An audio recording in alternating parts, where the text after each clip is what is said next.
Um, cool. Well, I'll just jump right into it. So, how'd you get your start in real estate? 2009, right after the crash, it just seemed like a really good time to jump into that career as just a flipper. So I just saw all the houses that banks are trying to give away, and all the contractors that were super hungry for work, and thought that it would be fun to try flipping a home. So I convinced friends and family to give me a loan, and went out with a friend, and we went in on it together and bought our first house in Tigard and flipped it. And then we were both. Well, I was hooked. That friend did not find it as fun as I did. Yeah, not for everybody sometimes, but that's awesome. So, kind of jumping off of that a little bit, I know that a lot of people, like right around 2009, they were obviously scared to get in the market. What made you think kind of the reverse of what everybody else was thinking to jump in? Well, like I said, it was houses were cheap, and contractors were cheap. So it just seemed like, you could find the deals easily as long as you were confident you could sell them. That was the hard part, was selling them when you're done. Okay. But it just, I had a relative that was doing it, and was real successful at flipping houses, and was having a lot of fun. And so I just kind of listened to what his day-to-day duties entailed, and thought, I could do that. So I at the time I was in the tech industry, and I jumped over from, I probably did it for just a couple of months before I fully, I quit my job and went full time. Gotcha. Awesome. And then you eventually found Mike, right? And you guys started Rarebird together?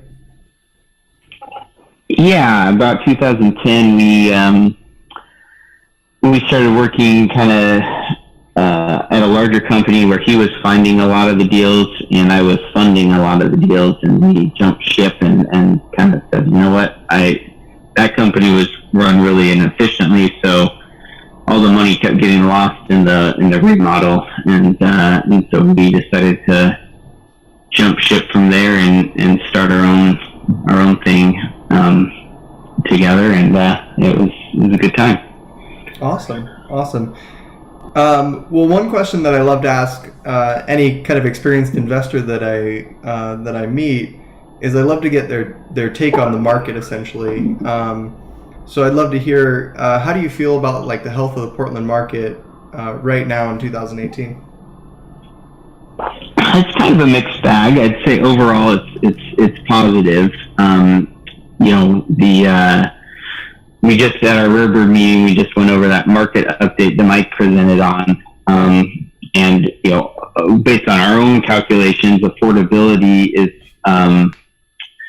below 100% for the first time in a long time. So that is a little cause for concern, but there's enough economic growth factors as far as high income employment, bringing people in for the job positions, that it seems to kind of continue to prop up our unaffordability and keep prices going up. I'd say we because of the inclusionary zoning, we are facing a drop off on permits that are going through the city of Portland, and so that the builders did not have a chance to quite overbuild like they normally would in our market, and I think within 2 years we're going to see a lack of supply in an even more significant way once that kind of the stuff that's in the hopper has hit the market, and then there's nothing else coming online. I think we'll kind of get another boost. Yeah. So it may be an maybe intended kind of shot to the market in the right direction, so that it's a little correction almost, is what you're getting at? Yeah. Okay. So you're handling the realtor team, right? For Rarebird? Yes. So about a year ago, we took a team that was at a larger brokerage and we broke off on our own, and created our own brokerage. And it has been a fantastic experience. I was just getting real tired of having to go to bat for our brokers, who are all very much like myself, kind of out of the box thinkers, wanting to do things creatively and differently, and have all sorts of ideas that can get them into trouble, and that really scares the principal broker that has to take on the liability. So by opening up our own house, we were able to take all those crazy entrepreneurs and give them a little bit more of a longer leash and some freedom to do the things they wanted to do, and then just kind of guide them,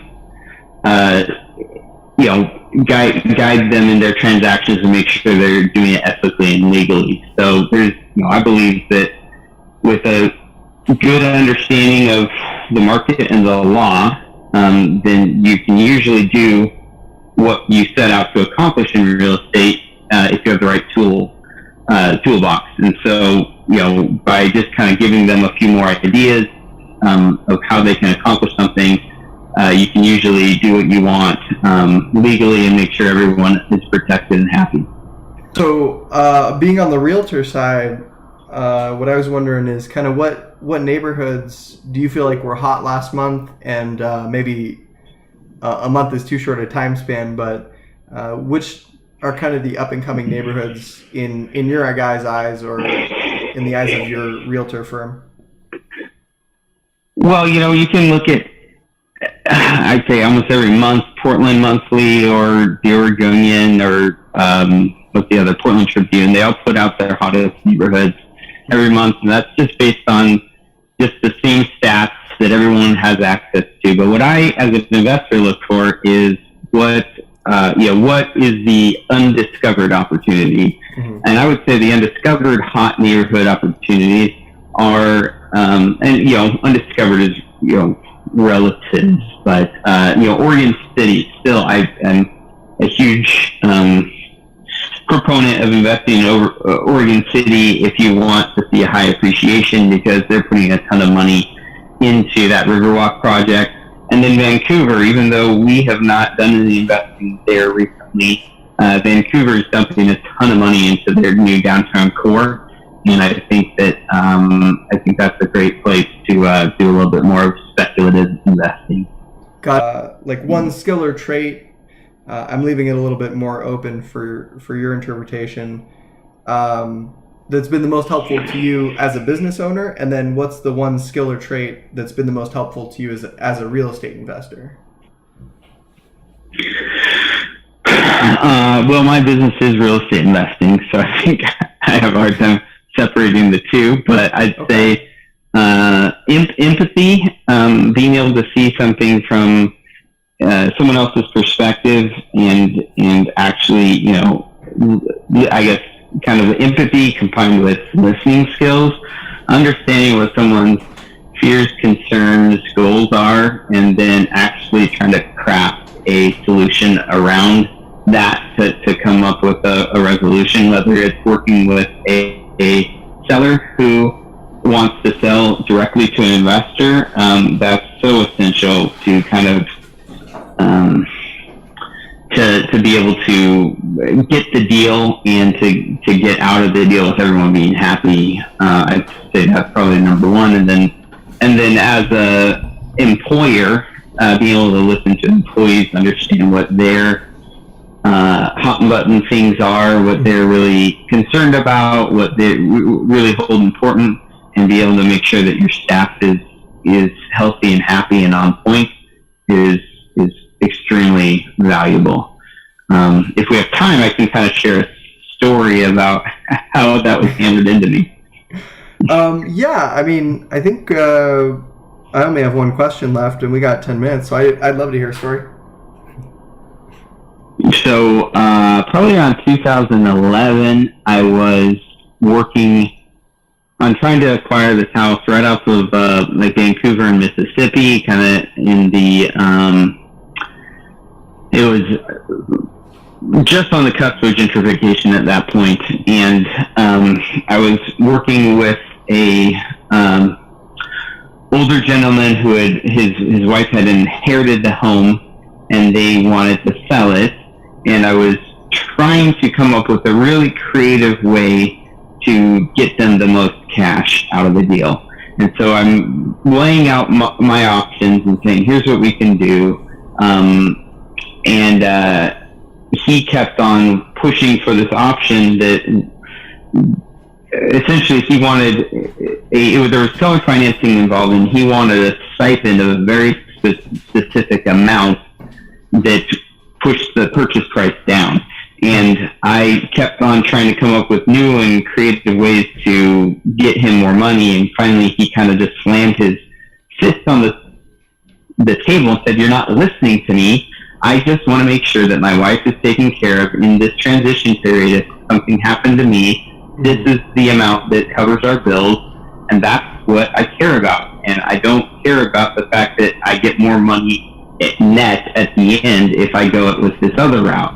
And so it just took me aback how terribly I'd been listening to him up to that point, and that he had to basically slam his hand down on the table to get my attention, to get me to listen to exactly what he wanted, and with that clarity. And so ever since then, I've tried to do a much better job about not making assumptions that what I would want out of a transaction may not be what the other person wants out of the transaction, and to really just take time to listen before I impose my own ideas onto the negotiation. Yeah, definitely.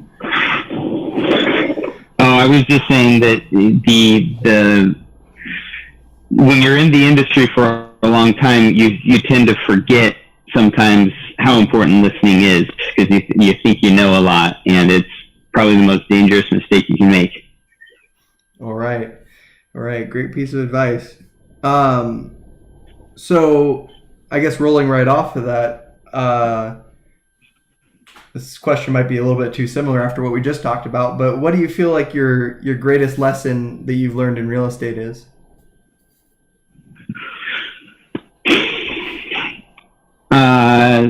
I don't know if I can boil down to greatest, but one of my big lessons that I've learned is that, relationships matter. And when someone signs a contract, that contract's only as good as the character of the person signing it and the strength of that relationship.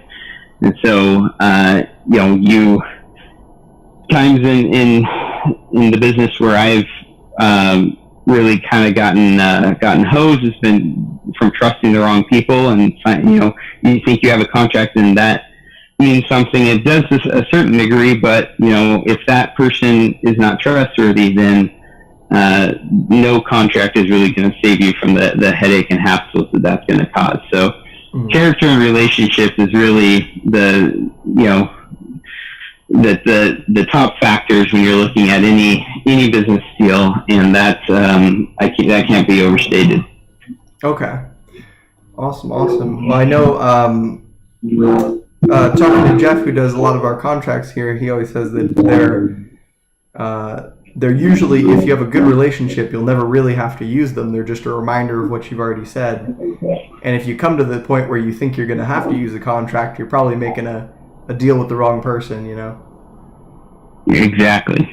So, awesome. Well, I won't keep you too long. I know you got like 6 different sections of the business to run, so you're a pretty busy guy. I will just ask, are there any last bits of wisdom you'd like to impart on myself or our viewers? No, I'm all out of wisdom, so I'll just leave it at that, and thanks for having me on. Of course. Thanks so much, Tyler. It's always a pleasure to talk to you, and I hope you have a great rest of your day. You too. Thanks. Bye.